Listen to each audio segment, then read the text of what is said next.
Bonjour à tous, bienvenue sur la chaîne du Barbu Celte, le sanglier brestois. Aujourd'hui, une petite vidéo sur deux couteaux fixes, d'où le chapeau. C'est un chapeau que j'ai payé à l'époque, il y a plus de 10 ans, 2 €, que je trouve très bien pour la verte, cacher le soleil. On n'est pas là pour parler de ça, bien sûr. Je vais vous parler de deux fixes, le Victorinox Master Mic S et le Boker Plus Rhino. Avec plus de détails bien sûr. On se dit à de suite et bonne vidéo.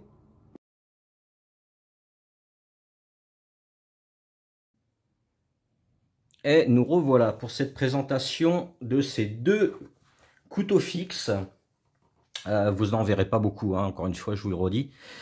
Deux couteaux, le Boker Plus Rhino, le Victorinox Master Mic S, avec une taille de 15,5 cm pour les deux, étui en Kydex pour les deux. Ici c'est moi qui ai rajouté le bout de paracorde. Là c'est fourni avec. On peut l'attacher ici avec un petit mousqueton. On peut le passer en passant ceinture comme ça ou comme ça. Bref, on a pas mal de possibilités. On peut l'accrocher à un sac. Également sur le côté, sur le Boker, on a une lame d'un tranchant d'à peu près 6 cm pour une longueur totale de 7,5. On a un manche en G10 qui est juste là, très très beau, très agréable, hein, très agréable en main. Et en fait je suis venu à faire cette vidéo parce que monsieur Green Speeder, Léo, a fait une petite vidéo sur un Gerber, à peu près de même conception, sauf que la lame est beaucoup plus haute, mais c'est le même type de couteau, une sorte de foot chip. C'est en acier 440C. Il est fait en collaboration avec, comme vous pouvez voir la signature ici, Vox, Jesper Vox, je pense que ça se prononce comme ça, mais bon voilà, le petit Boker Plus. C'est un couteau qui est très très bien, je trouve, sur un camp pour faire la popote. Tailler une ou deux brochettes pour faire des chamallows ou justement des bons bouts de barbac. Hein, couper le saucisson, le fromage. On a une épaisseur de lame de 4 mm comme je vous l'ai dit, ce qui pourrait sur certains aliments plus les déchirer que de les couper. Voilà. Je trouve ce couteau super, super, super. J'aime beaucoup. Ah voilà, la mise au point a du mal, hein. Voilà. Très très beau couteau. Donc c'est un 3 doigts, comme vous pouvez le voir. On a le petit bout ici de paracorde qui permet d'avoir une prise complète.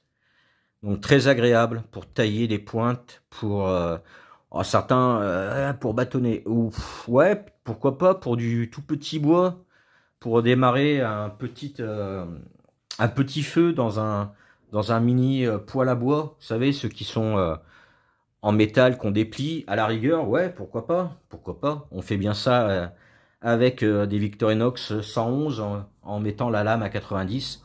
Moi je dis why not, surtout que il a quand même une belle épaisseur et une finesse, ça s'affine tout doucement ici. Donc ça peut être pas mal effectivement pour voilà, pour faire des petits morceaux de bois pour justement fournir le petit réchaud à bois portatif. Et voilà. Et ensuite, on va passer au Victorinox Master Mic S. Avec lui, un petit manche en micarta. Je pense que vous l'avez déjà jeté dessus. Voilà. Il est magnifique. De bleu, de noir, un peu de gris. Vraiment sublime. C'est pour les deux, c'est la conception full tank, hein. En gros, une lame d'un seul bloc. Donc ici, il a un petit layard pour y mettre du cordage. Je n'ai plus que de la corde Décathlon, donc c'est ce que je mets. Là, je l'ai enlevé pour la vidéo. Avec des inserts en fibre également, comme sur le Boker. Pas évident d'avoir un mise au point, voilà.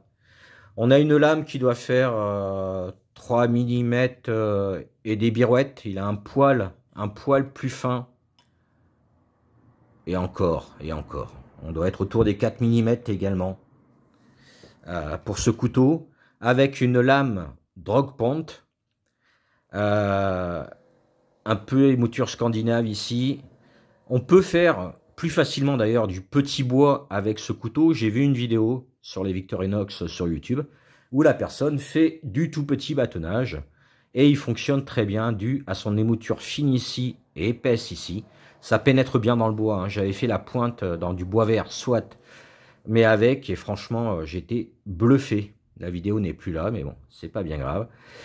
Et donc ici, on a une longueur de lame de 7 cm, un poids de 75 grammes. Et pour le boker, on a un poids de 107 grammes, sans l'étui. Voilà. On a quand même de la matière en moins, hein. Le micarta. Voilà, on a une lame avec beaucoup moins de matière, donc ceci explique cela. C'est un acier 4116 inoxydable et fabriqué par la manufacture Muela. Voilà, c'est espagnol. Fabriqué, voilà, des lames qui viennent d'Espagne. Manufactura Muela. Voilà. Pour petit comparatif, alors surtout du Victorinox, vous montrer un petit peu, voilà, niveau de la longueur de lame, ce que ça peut vous donner. Comme vous pouvez voir, on a une lame qui est un poil plus longue. Voilà, voilà.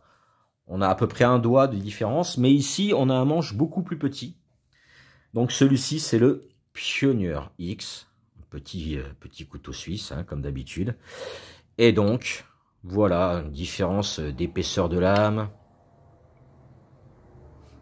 de longueur de lame. Voilà, ça c'est plus un petit couteau de poche, canif, voilà, très utilitaire. Et du coup, voilà, donc étui Kydex, voilà, il y a de la rétention, en tout cas largement, ça tient bien. Et pour le Boker Plus Rhino, on a encore une meilleure rétention.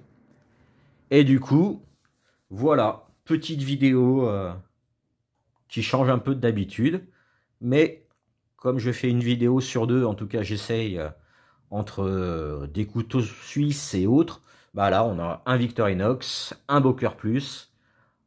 En plus de ça, ce sont des petits fixes qui sont trop lourds pour être en tour de cou, hein. 75 grammes et 107 grammes, là c'est sans l'étui, hein. On doit être à 107 grammes avec l'étui, et ici on doit être à 127 à tout casser, quoi. Voilà, ça fait lourd. Par contre, c'est des super petits couteaux, robustes, et pour du petit travail de précision, pour celui-ci, et celui-là, je le trouve juste parfait pour faire la popote. Voilà, sur ce, je vous dis bisous, Kenavo, et puis prenez soin de vous, et merci pour le visionnage, et merci aux nouvelles personnes qui arrivent, ça fait plaisir.